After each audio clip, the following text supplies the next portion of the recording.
Bonjour à toutes, bonjour à tous et bienvenue dans cette première édition du Flash Auto. Je vous propose de revenir ensemble chaque vendredi à 18 h sur les actualités automobiles qui ont marqué la semaine.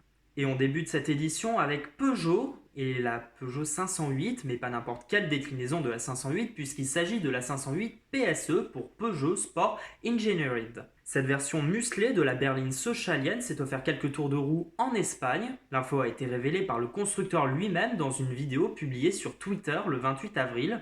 On y voit la 508 effectuer quelques tours de circuit. Cette info génère beaucoup d'enthousiasme chez les passionnés de la marque française, puisque Peugeot semble décidé à produire en série cette version assez musclée destinée à concurrencer les plus puissantes berlines allemandes.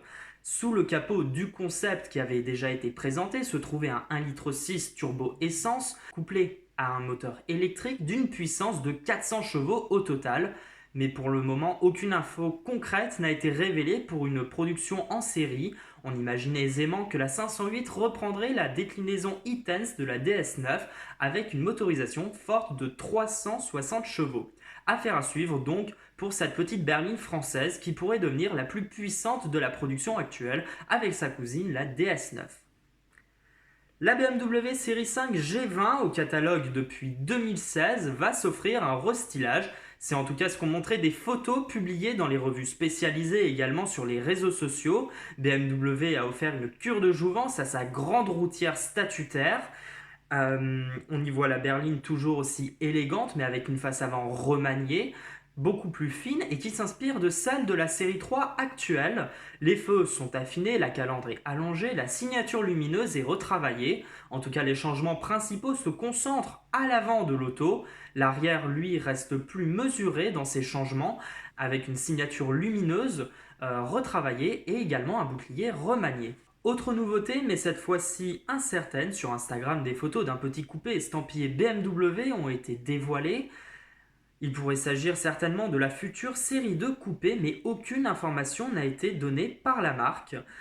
Mais s'il s'agissait bien de la future série de coupés, alors par rapport à l'actuelle génération, mais même par rapport à la version grand coupé, le changement de style serait radical. Par rapport à la version 4 portes, élue plus belle voiture de l'année 2020, le coupé aurait une face avant différente avec des feux et une calandre spécifiques.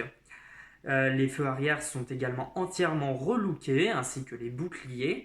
La double sortie d'échappement, l'écusson M et le badge sur le capot de malle laissent penser qu'il s'agirait de la version 235i, M235i, version la plus puissante avant la M4. Affaire à suivre donc pour cette actualité. BMW nous en dira peut-être plus dans les mois à venir. On repasse chez PSA avec une future berline Citroën. La responsable produit du constructeur Laurence Hansen a dévoilé dans une interview que Citroën allait renouer avec les berlines 3 volumes. Deux affirmations sont à retenir pour cette interview. 1. La berline existe réellement. Et 2. Il s'agit d'une véritable Citroën. Il n'y a plus qu'à attendre la présentation officielle, mais on peut aisément penser que la berline va s'inspirer du concept C-Experience. On termine avec la bestiale Alfa Romeo GTA. La berline italienne avait été dévoilée au début du mois de mars pour le plus grand bonheur des passionnés. La recette, un V6 de 2,9 litres de cylindrée et une puissance de 540 chevaux pour une édition de 500 exemplaires. La version musclée de la berline italienne a donc affiché ses tarifs cette semaine. Comptez 171 000 € pour vous offrir cette berline. La version M, encore plus exclusive, est disponible à partir de 176 400 €.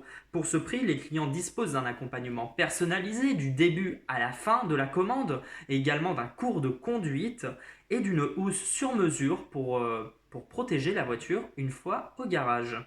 La version M dispose en plus de vêtements spéciaux pour la compétition, une combinaison, des chaussures et des gants. C'est la fin de cette première édition du Flash Auto. Merci de l'avoir suivi. Je vous retrouve la semaine prochaine, vendredi à 18 h, pour une nouvelle vidéo pour retracer 5 actus qui auront marqué la semaine. D'ici là, portez-vous bien et surtout, restez chez vous.